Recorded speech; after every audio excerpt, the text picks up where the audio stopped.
स्वागत है दोस्तों। आज के मुख्य समाचार में आज देश और दुनिया से कई अहम और बड़ी खबर आ रही है। बात करेंगे हर खबर पर विस्तार से। लोकसभा चुनाव से पहले कहीं फिर नोटबंदी न कर दे मोदी सरकार, 500 के नोट पर दलित नेता का बड़ा दावा। वहीं अगली बड़ी खबर में आपको बताएंगे। आईसीसी की रेड पर बोले सचिन पायलट, कहा राजस्थान सहित 5 राज्यों में बीजेपी को चुनाव में हार का डर। एक और बड़ी अपडेट, कमलनाथ का बड़ा बयान, बोले मध्य प्रदेश में 50% कमीशन वाली सरकार, आदिवासी पर अत्याचार में मध्य प्रदेश नंबर 1। इसी के साथ अगली बड़ी खबर में आपको बताएंगे।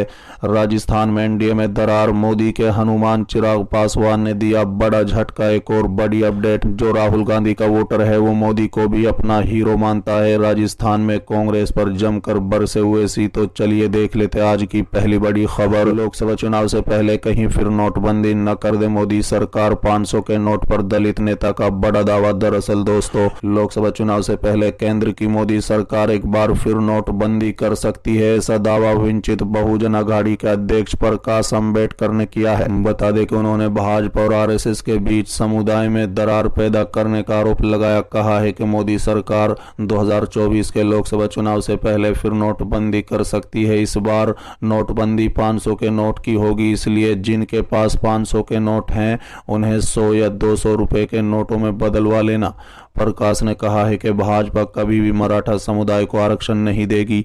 बीजेपी की चाल को समझने की जरूरत है। जिस तरह फिलिस्तीन में इस समय युद्ध चल रहा है, वैसे ही भाजपा जातियों के बीच यहां संघर्ष कराना चाहती है। बता दें, प्रकाश अंबेडकर ने कहा है कि पूरे राज्य में मराठा धनगर आरक्षण को लेकर विरोध प्रदर्शन हो रहा है। दोनों समुदाय अनुसूचित जनजाति से आरक्षण की मांग कर रहे हैं, लेकिन मराठा बनाम ओबीसी और धनगर बनाम एसटी की बहस छिड़ गई है। इसके पीछे भाजपा के आरक्षण की विरोधी नीति है। उन्होंने कहा है कि आरक्षण मांगने का हक सभी को है, मराठा को आरक्षण मिलना ही चाहिए।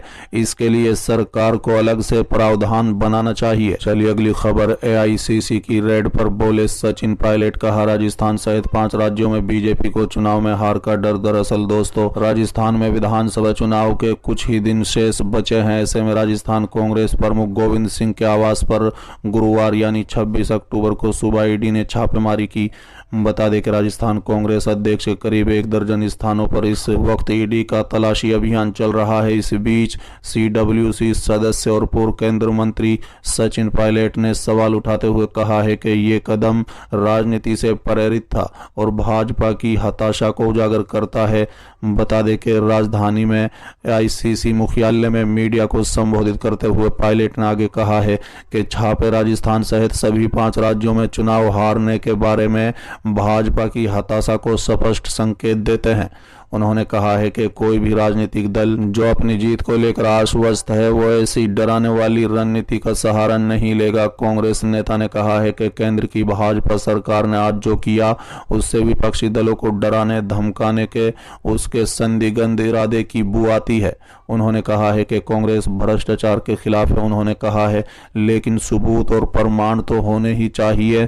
तो वहीं दूसरी तरफ राजधानी जयपुर में बीजेपी नेता ने ईडी की इस कार्रवाई को उचित बताते हुए उसका स्वागत किया। चलिए अगली खबर, मध्य प्रदेश के पूर्व मुख्यमंत्री कमलनाथ का बड़ा बयान, बोले मध्य प्रदेश में 50% कमीशन वाली सरकार, आदिवासियों पर अत्याचार में एमपी नंबर 1। दरअसल दोस्तों, पूर्व मुख्यमंत्री कमलनाथ ने बैतूल के घोड़ा डोंगरी में सभा को संबोधित किया। इस दौरान उन्होंने शिवराज सरकार पर निशाना साधते हुए 50% कमीशन वाली सरकार बताया। उन्होंने कहा है कि मध्य प्रदेश में शिक्षा, स्वास्थ्य, सुरक्षा सब व्यवस्था चौपट है। आदिवासियों पर सबसे ज्यादा अत्याचार मध्य प्रदेश में हो रहे हैं। बता दें कि पूर्व मुख्यमंत्री कमलनाथ शुक्रवार को बैतूल जिले के घोड़ा डोंगरी विधानसभा क्षेत्र के शाहपुर पहुंचे। शाहपुर में सभा को संबोधित करते हुए पूर्व मुख्यमंत्री कमलनाथ ने कहा कि मध्य प्रदेश में शिक्षा, स्वास्थ्य व्यवस्था चौपट है। उद्योग धंधे, अर्थव्यवस्था, सुरक्षा व्यवस्था सभी व्यवस्थाएं मध्य प्रदेश में चौपट है। मध्य प्रदेश में सबसे ज्यादा अत्याचार आदिवासियों पर हुआ है। बता दें, कमलनाथ ने आगे कहा है कि जो नौजवान जिले और प्रदेश का निर्माण करेंगे उनका ही भविष्य अंधकार में है, तो कैसे निर्माण होगा हमारे प्रदेश का।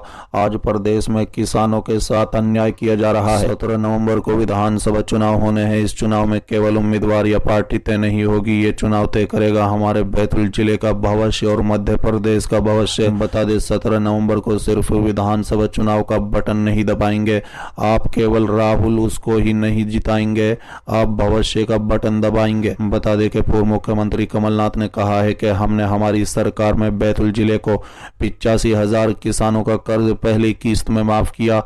कांग्रेस सरकार 1,000 गौशालाएं बनाई, 100 यूनिट तक बिजली 100 रुपए में दी। भाजपा सरकार केवल झूठे वादे करती है, जनता को छलने का काम करती है। साथ ही कमलनाथ ने बीजेपी सरकार पर प्रहार करते हुए 50% कमीशन वाली सरकार बताया। उन्होंने कहा है कि मध्य प्रदेश में भ्रष्टाचार की कोई सीमा नहीं है, हर व्यक्ति या तो भ्रष्टाचारी का शिकार है या गवाह है। पंचायत से लेकर ऊपर तक पैसे दो काम लो चल रहा है, पूरा प्रदेश भ्रष्टाचार में डूबा हुआ है। शिवराज सिंह ने रेट फिक्स किया हुआ है, 50% पैसा दो और जो कार्य करना हो वो करो। बता दें कि कमलनाथ ने तंज कसते हुए कहा है कि शिवराज सरकार ने मध्य प्रदेश के महंगाई, बेरोजगारी, माफिया राज दिया, बिगड़ी हुई व्यवस्था, शिक्षा व्यवस्था, ये सब शिवराज सरकार ने मध्य प्रदेश को दिया। आज मध्य प्रदेश का किसान दुखी है। शिवराज ने घर घर में शराब दी, उन्होंने मध्य प्रदेश के भविष्य पर तरक्की का ताला लगा रखा है।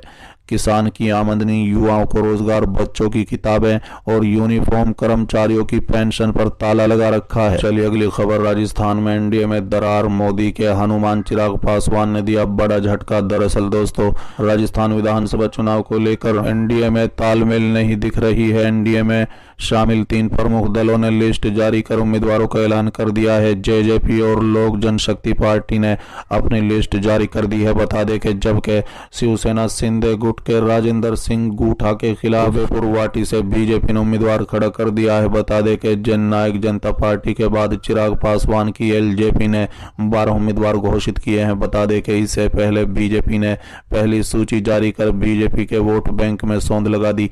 बता दें जारी सूची के अनुसार सिविल लाइंस से अजीत गौड़ और मालवीय नगर से पवन शर्मा को टिकट दिया है।